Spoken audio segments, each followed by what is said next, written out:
Hey nerds, JJ Chemorist here. Thank you for tuning in, and I have some exciting news. I have been published. So in honor of my first publication, I wanted to share with you all how I got published within my first year of writing. So before we start off this video, I wanted to explain a little bit.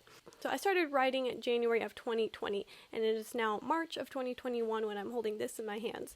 So it's been a little bit more of a year, but the story that is in this was written within my first year of writing. So though it took a little longer for publication and all that to happen, it was still written within my first year of writing, just to kind of clear that up a little bit. So I'm here to offer some suggestions on how you can get your first publication as a new author.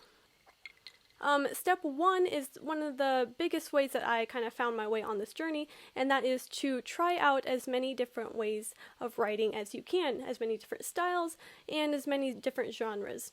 And so I started my writing journey, I started writing a 170,000 word epic fantasy novel, and I found that was a little bit more than I could tackle. I bit off a little bit more than I could chew with that project. And that's not to say that I regret writing it or anything. I learned so much from writing my first novel. But I wasn't until towards the end of the year that I decided to try my hand at writing some short stories. And so I discovered recently that I love writing short stories, and I also found out that I really love writing horror. And so this has been something that has been essential to these little building blocks that I'm planning to help me launch my writing career.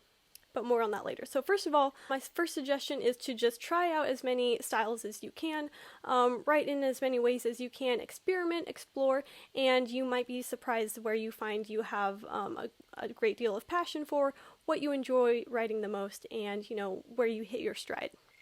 So step number 2 is to look local.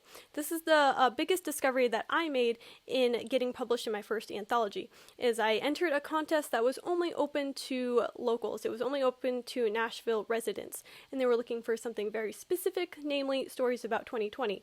So the story that I wrote, Species Recovery, I wrote specifically for this contest. And though I didn't win the contest, I was still chosen to be published in their anthology. So yes, this is kind of the biggest advice that I can offer, is to look for your local publishing presses, look for your local editing houses. A lot of the times they're going to offer opportunities that are only open to locals, and so that helps narrow the pond a little bit. So the way I look at it is, if you are a new author that doesn't have any publications under your belt, you are a really, really small fish in a very, very large pond of experienced authors. And so anytime you can make that pond a little bit smaller, you're going to increase your opportunities.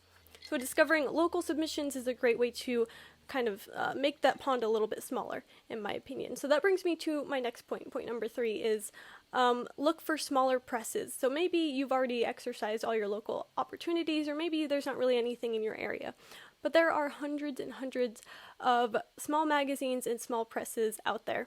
And I've actually found some really awesome ones over Twitter that I'm planning on submitting some horror shorts to here pretty soon. But just look for those smaller ponds. Again, anytime you can find a niche genre or a niche market, I think that you should take advantage of it, especially being a new author. So I've recently found out that I really enjoy writing horror, and I also really enjoy writing body horror, which is even a more niche genre underneath horror, which is already niche to begin with.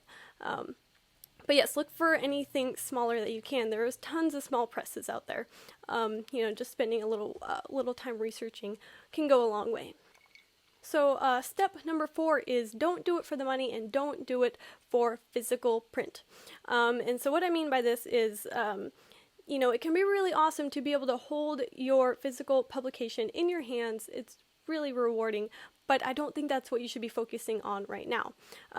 These days, publication has definitely taken a turn towards the digital. When you're first starting off, you can get really caught up in needing to have your work in physical print. But I think that's going to limit you too much. A lot of magazines and presses these days have definitely taken the digital leap. A lot of them are only online magazines or online presses. And that's great. physical paper magazines are dying out and everyone's transitioning to being completely online. So if you get published on an online magazine, you're still published. That doesn't take away from your accomplishment at all, and I don't think you should look at that in any different of a light than being published in print.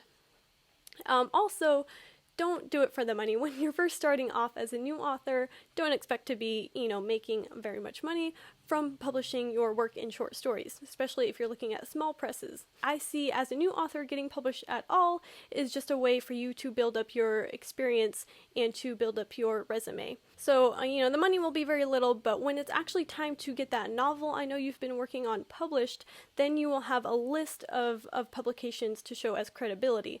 So let's say you're going to try and get traditionally published. A lot of the times your agent or your editor or whoever is going to ask for a list of all your other publications, and it would be nice to be able to offer that to them and say, yes, look, I'm a professional, here's what I've published.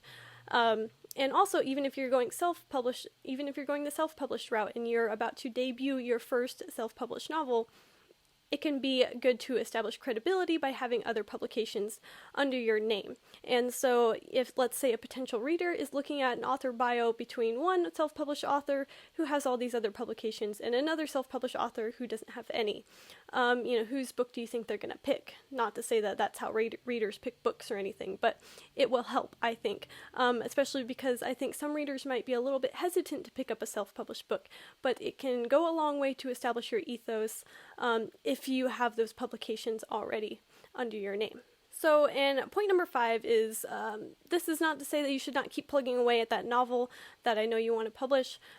Do what works for you. And I'm certainly not saying that you have to write short stories. This is just my journey, and this is where I have found a little bit of success, and I think I'm going to continue down this path, and I'll let you know how it turns out. But, if you want a little nugget of validation, a little semblance of success, and a good way to build your writing resume, then I suggest this approach. The way I look at it is, if you're a new author and you're trying to make the big time of getting traditionally published and making the best-selling lists, without taking all of the steps in between, I think you're going to be setting yourself up for a very heartbreaking journey. And I think a lot of authors get disheartened by all the rejection that they receive. So, and I think that has to do a lot with just jumping straight into, the biggest pond possible, which is traditionally publishing a full-fledged novel. The way I see it is, let's say it's kind of the same as someone saying, I want to be a rock star. So they start playing guitar today. That person would not expect to be selling out arenas within a year. They're going to be taking small steps along the way to eventually reach that goal at the end. I know that miracles happen. There are exceptions to this all the time, but I think for the most part, you're going to want to take little steps along the way before you end up taking the big leap over that big hurdle.